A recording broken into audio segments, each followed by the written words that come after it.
Thank you for joining us on This Is Exclusive. Ladies and gentlemen, in the last 1 week, 2 policemen have committed suicide, an IPS rank officer, and then you had an ASI rank officer, and then today you've had the story of an IPS high-profile officer in Punjab who's been caught red-handed with wads of cash in his home. Cash stash, corruption, caste bias. There is something really wrong, and we are getting in some more breaking news and exclusive inputs on the show tonight. Here are the headlines.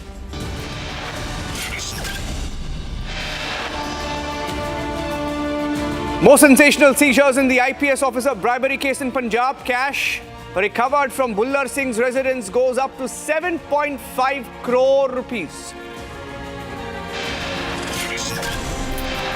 High Court adjourns a petition seeking CBI investigation into IPS officer Puran Kumar's death. Afghanistan confirms peace talks with Pakistan happening in Doha. Defence Minister of Pakistan is heading to Qatar. And India's biggest military conclave, the Force's First Conclave, a landmark event where India's finest minds in uniform will be on one platform.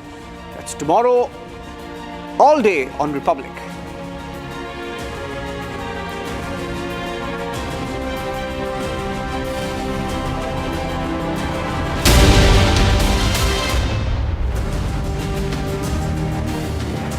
Ladies and gentlemen, when there is an allegation of corruption, when you need help, you go to the police.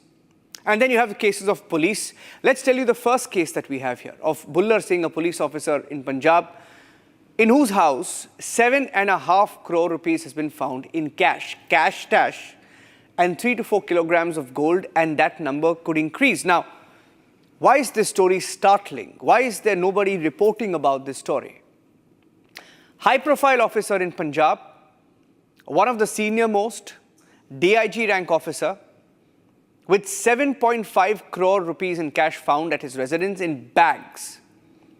When you have a complaint, you go to the police, you go to the judiciary, and then you approach bodies like the Lokayukta, hoping that they investigate and get you justice. But what if some, not all, what if some in the same redressal system, in the IPS, in the judiciary, and in the Lokayukta are corrupt? Now, that's the situation we are facing right now in Punjab.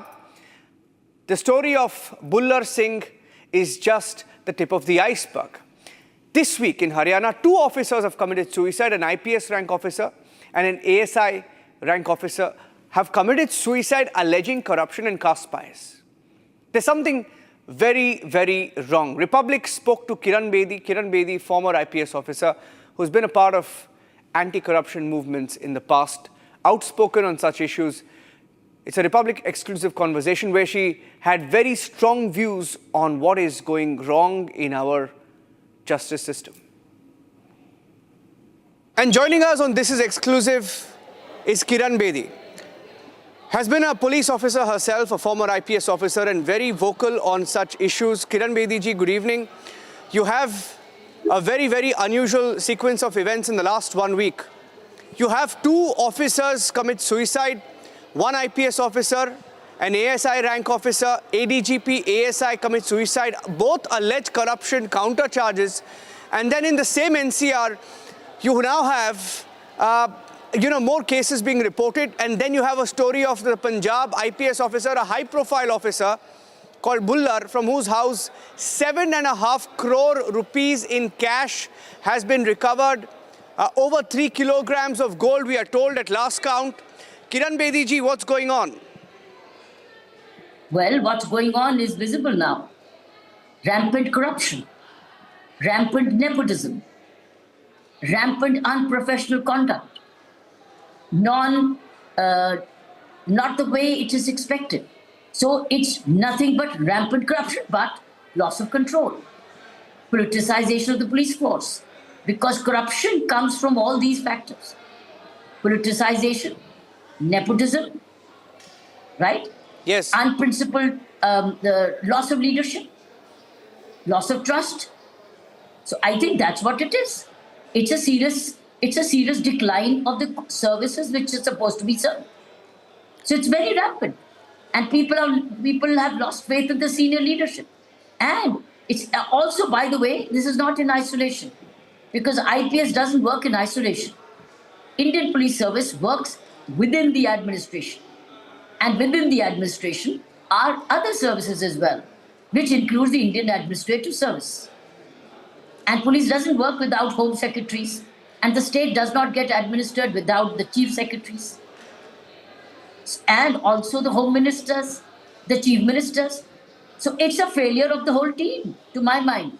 When you have rampant corruption in a police force or in a particular service, the onus lies on the leadership, which is both political and administrative.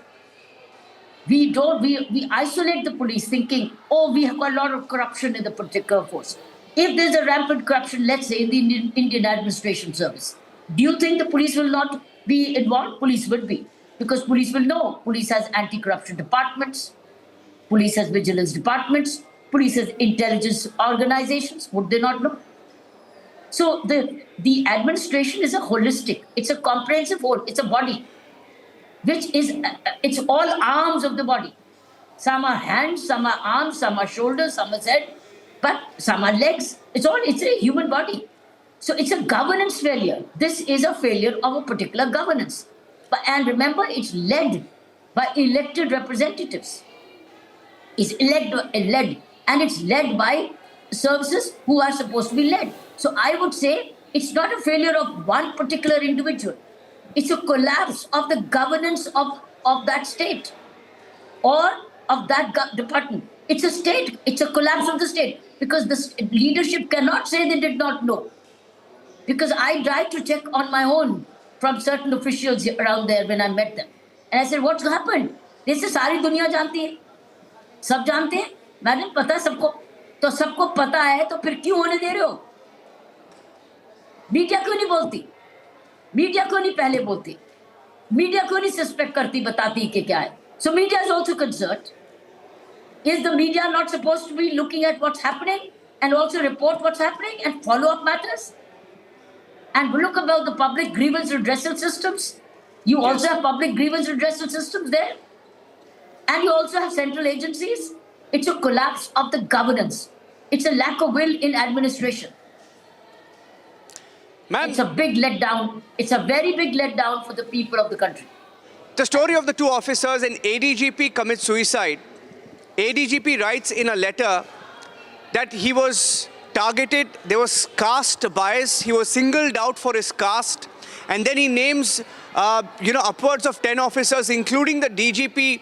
First there is inaction, first there is delay in action, and then there is procrastination, whether or not anything needs to be done at all in that particular case. And then finally, there is some action that begins to take place. People are shunted out. And before the investigation even continues, another officer commits suicide.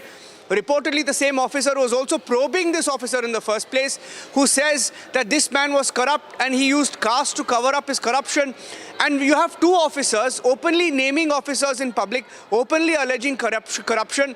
It appears that, with today's seizure of 7.5 lakhs from a top high-profile officer, corruption is almost prevalent everywhere, and IPS officers are in the thick of it. How can you trust the police to investigate when the police or the IPS officers themselves, I'm not saying all of them, but many of them are corrupt? Well, if the country is wanting solutions, if the country is wanting cleaner services, if the people of this country, if they want better services, then there are to become surgical now, to be analytical, to find out what went wrong, when, since when, why, who is responsible, who is doing this, the who, the why. I think is very important. Who and the why, all have a role to play. And if these gentlemen have been, what is the grievance redressal system? Did he complain at ever? And what was this complaint taken note of? Who inquired into it? Did he ever complain? Did we ever complain? Where are our grievance system? Where is our analysis system? Where is our feedback system? Do we have any systems? Because people can have a grievance. Do we have grievances, redressal systems? Yeah. And do we have accessibility systems? Yeah. Because unless we have transparency and accessibility, how will you continue to be preventive? Yes. Question is being preventive. Here, where was the prevention? And number two, did he complain? And here are both officers of the same service. You mean to say they both did not know what to do in the beginning when the whole problem began? Whenever it began, wherever it began? So what I'm saying, what about the anti-corruption departments in the department? You have anti-corruption, you have crime branches. What are they doing? So I'm saying it's a holistic collapse of an organic whole. Governance and administrations are organic whole, and you know what? Everybody knows who's doing what. And number two, are they not declaring their monthly assets? Yearly assets? Are they not supposed to report how much do they own yearly? And if they are continuing to increase in their bank account, should we not know why? Yeah. So are we interested? Are we really interested in controlling corruption? Are we interested in good governance?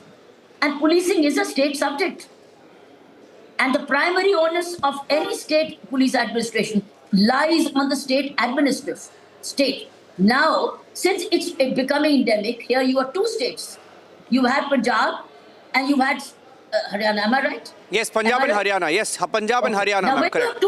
when you have two states showing this, and it seems like this epidemic of corruption now is that exposed got two states. Not that it doesn't exist in other states, but it got exposed here.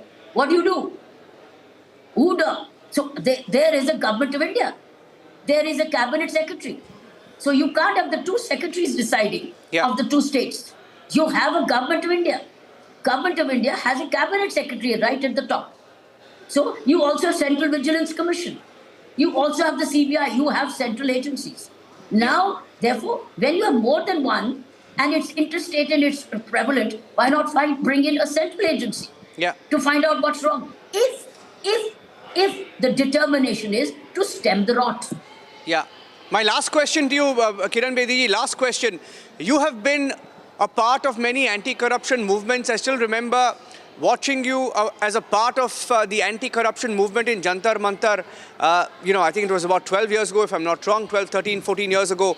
And today, when you look at the system that public must rely on, namely the judiciary, I'm not saying all, some members of the judiciary face serious allegations.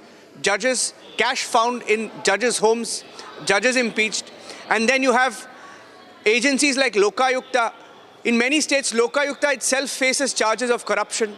And then IPS officers themselves, who are supposed to investigate these charges themselves, are filthy, corrupt. I'm not saying all, but some of them again.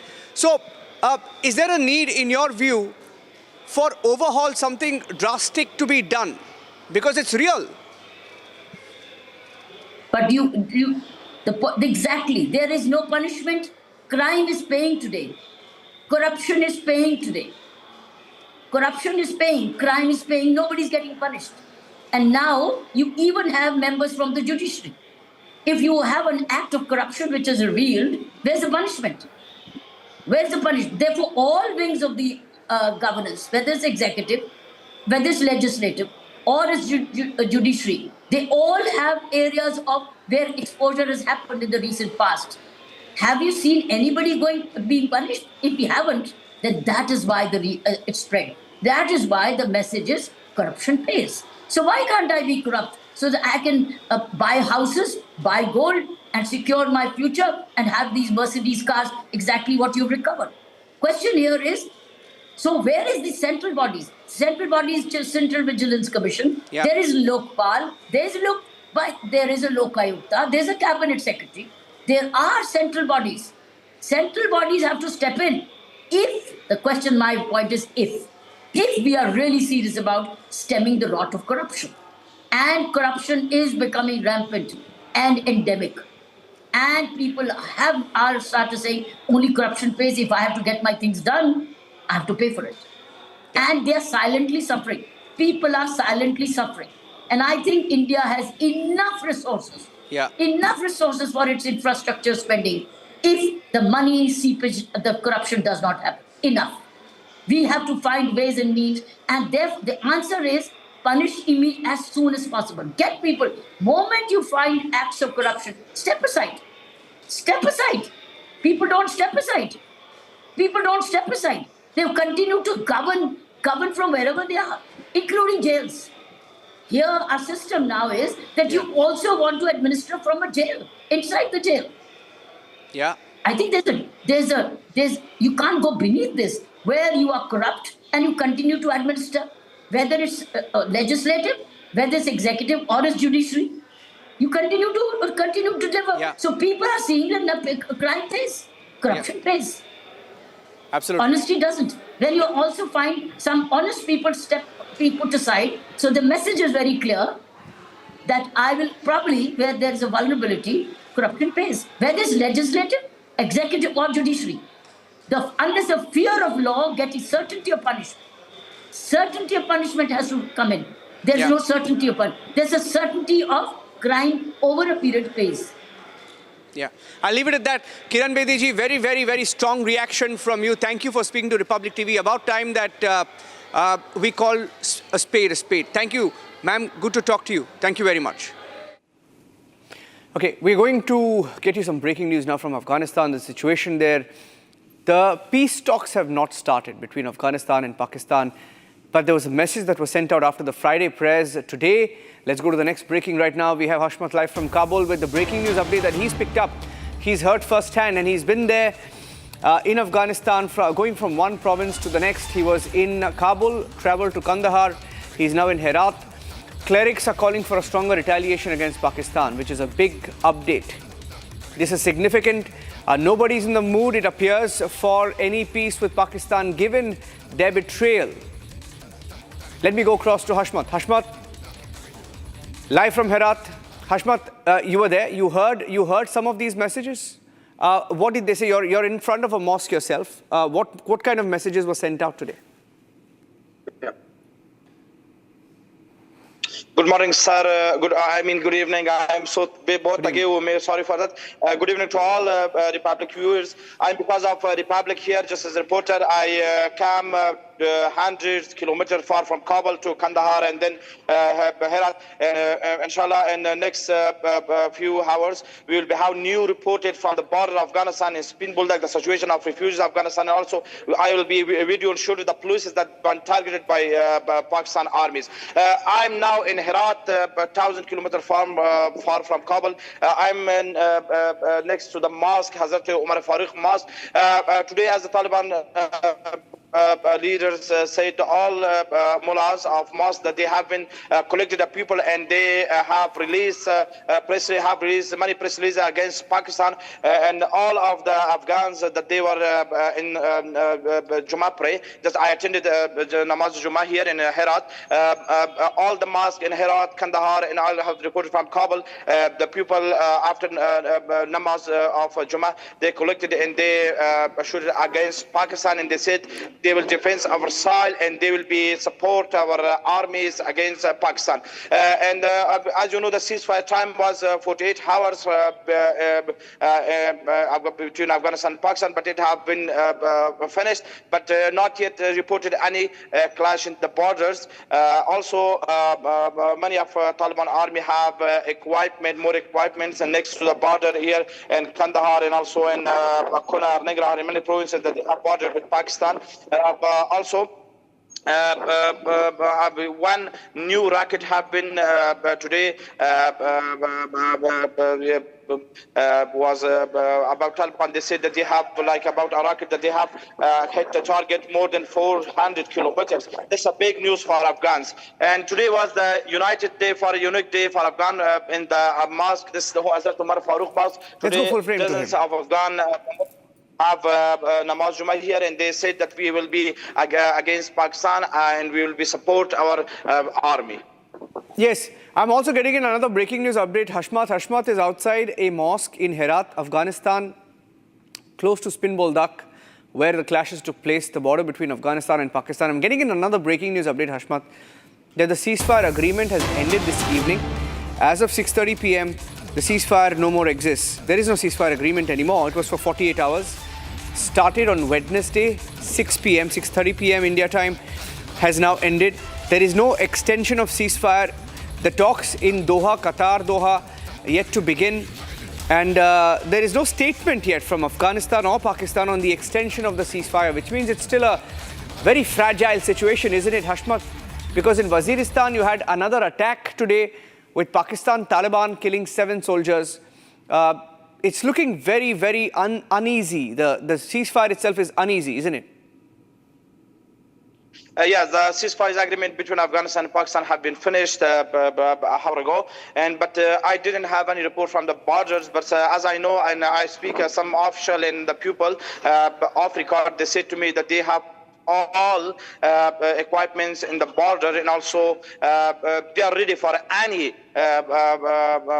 targeting of Pakistan. If the Pakistan again do like this, they will react again, and they will react again, and there is no problem. Also, many dozen drones are patrolling Kabul area, and also in some of the main cities of Afghanistan for the security of Afghans. And as I have reported, Taliban leaders and officials said that they are ready for any clash with Pakistan. If they do like before, they will reaction many heavy to them. Okay, I'll leave it at that. Hashmat, thank you for joining us from Herat. Hashmat is live, the only Indian network live from Afghanistan. Republic TV leading the coverage on the Pakistan-Afghanistan war. That's it on this edition of This Is Exclusive. Thanks for watching, ladies and gentlemen.